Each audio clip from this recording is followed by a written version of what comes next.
बच्चों, 100 शब्द प्रति मिनट गति का डिक्टेशन। Yes, start.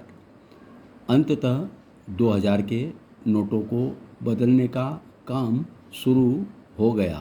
भले ही रिजर्व बैंक ने इस संदर्भ में सभी बैंकों को निर्देश जारी किए हों, लेकिन ऐसा लगता है कि उन्हें लेकर वे असमंजस में हैं और इसीलिए उनके तौर तरीकों में एकरूपता नहीं दिख रही है। हो सकता है कि आने वाले दिनों में इस समस्या का समाधान हो जाए कि 2000 के नोट बदलने और उन्हें जमा करने के मामले में किस तरह के नियमों का पालन होना है, लेकिन इतना ही पर्याप्त नहीं होगा। रिजर्व बैंक ने 2000 के नोट वापस लेने की घोषणा करते हुए कहा था कि वे वैध बने रहेंगे। प्रश्न यह है कि कब तक। रिजर्व बैंक ने यह भी सूचित किया है कि नोट बदलने की समय सीमा यानी 30 सितंबर के बाद आगे आवश्यक निर्णय लिए जाएंगे। क्या तब तक उक्त प्रश्न अनुत्तरित रहेगा? जो भी हो, यह उल्लेखनीय है कि पहले दिन बैंकों में नोट बदलवाने या जमा कराने के लिए ज़्यादा भीड़ नहीं दिखी। क्या इसका यह अर्थ है कि आम लोगों के पास 2000 के अधिक नोट नहीं हैं? लगता तो ऐसा ही है, लेकिन इसी के साथ इसकी भी अनदेखी नहीं की जा सकती कि सोने के दाम में उछाल आ गया है। इसके अतिरिक्त आभूषणों की खरीद में भी तेजी देखी जा रही है और डॉलर की खरीद में भी। इससे नोटबंदी के बाद के दिनों की याद ताज़ा हो रही है। तब 500 और 1000 के नोटों को बैंकों में जमा कराने के साथ आभूषणों और जमीन जायदाद की खरीद में खपाया गया था। इसके चलते ही नोटबंदी के वांछित परिणाम नहीं मिल सके थे। आशा की जाती है कि रिजर्व बैंक ने यह सुनिश्चित किया है कि 2000 के नोट वापस लेने के उसके फैसले के पीछे जो उद्देश्य तय किए गए वे पूरे होंगे। चूँकि 2000 के नोट कुल करेंसी के 10% के ही करीब है, इसलिए उन्हें वापस लेने के फैसले का अर्थव्यवस्था पर सीमित प्रभाव होगा।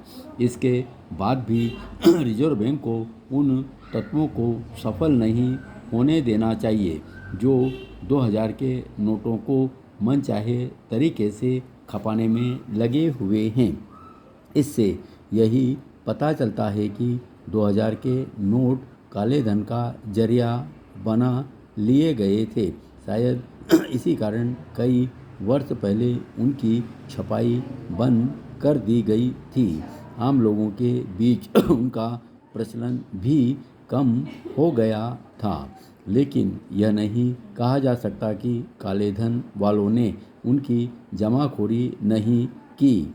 यदि 2000 के नोट वापस लेने के फैसले के बाद भी काले धन वालों पर अंकुश लगता तो इससे यही साबित होगा कि यदि सरकार और रिजर्व बैंक डाल है तो वे पात अच्छा होगा कि काले धन की अर्थव्यवस्था पर अंकुश लगाने के नए उपाय खोजे जाएं।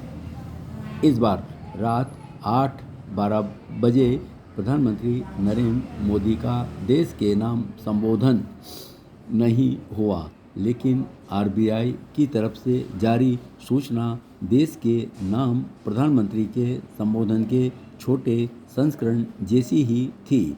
उसने 2000 रुपये के नोटों को चलन से बाहर करने का फैसला लिया है। हालांकि इस बार राहत यह है कि हर किसी को एक बार में 2000 रुपये के 10 नोट यानी 20,000 रुपये बदलने की सुविधा दी गई है। साथ ही बैंकों में कितने भी 2000 रुपये के नोट जमा किए जा सकते हैं। नोटबंदी के आलोचक फिर से मैदान में कमर कसकर कूद गए हैं। उनका सवाल है कि नोटबंदी से क्या मिला था और अब इससे क्या मिलेगा। इसका उत्तर एक ही है कि देश को भ्रष्टाचार दीमक की तरह खा रहा है।